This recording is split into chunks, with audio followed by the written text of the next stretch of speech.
এই দুইটা সেক্টরের। আপনারা সবাই জানেন 2009 থেকে 2023 এই সময়ের মধ্যে বাংলাদেশ থেকে পাচার হয়েছে $234 বিলিয়ন। আর বিএনপি জামাত সরকারের সময় 2001 থেকে 6 সাল পর্যন্ত বাংলাদেশ থেকে পাচার হয়েছে $12.4 বিলিয়ন, যেটা একটা বাজেটের একটা বিশাল অংশ। এবার আসি ব্যাংকিং সেক্টর। শুধু বাংলাদেশ না, পৃথিবীর যে কোনো দেশের ব্যাংকিং সেক্টর অর্থনীতির প্রাণকেন্দ্র। কারণ হচ্ছে ব্যাংকিং সেক্টরের উপরে নির্ভর করে investment, industrialisation, employment, all of this, এই সবগুলো বিষয়, ইনফ্লেশন, মনিটারি পলিসি, সবগুলো ব্যাংকিং সেক্টরের সাথে রিলেটেড। কিন্তু দুর্ভাগ্য হচ্ছে আমাদের দেশের ব্যাংকিং সেক্টর ধ্বংসপ্রাপ্ত। সো কোশ্চেন হচ্ছে আমাদের দেশের ব্যাংকিং সেক্টরের মেইন প্রবলেমগুলো সবারই হয়তো জানা, তারপরও আমি একটু কিছু স্ট্যাটিস্টিক্স দিব।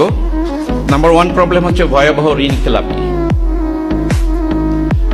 আমাদের আগামী বছরের প্রপোজ বাজেটের সাইজ সচিব মহোদয় বলেছেন 9,30,000 কোটি টাকা।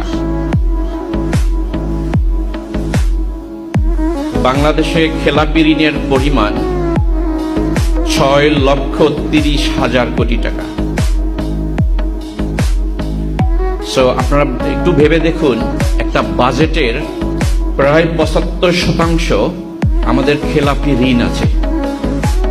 আমি যেটা বোঝানোর চেষ্টা করছি যে এই খেলাপি ঋণ যদি না থাকে তাহলে আমাদের বাজেটটা ইমপ্লিমেন্টেশনে কি ইম্প্যাক্ট ফেলতে পারতো এবং এটাকে কোথায় নিয়ে যাওয়া যেত।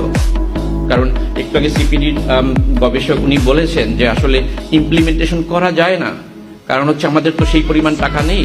টাকা নেই কেন? কারণ হচ্ছে আমাদের টাকা পাচার হচ্ছে, চুরি হচ্ছে, খেলাপি হচ্ছে। এগুলো হচ্ছে ইফেক্টিভ জায়গা। যদি আপনারা সংস্কার করতে চান, এখানে এনসিপির বেশ কয়েকজন মাননীয় সংসদ সদস্য আছেন, আপনারা এগুলো নিয়ে আশা করি কথা বলবেন। 75% বাজেটের যদি খেলাপি ঋণ থাকে, সেই জায়গায় কাজ করার জায়গা আছে এবং সেখানেই কাজ করতে হবে।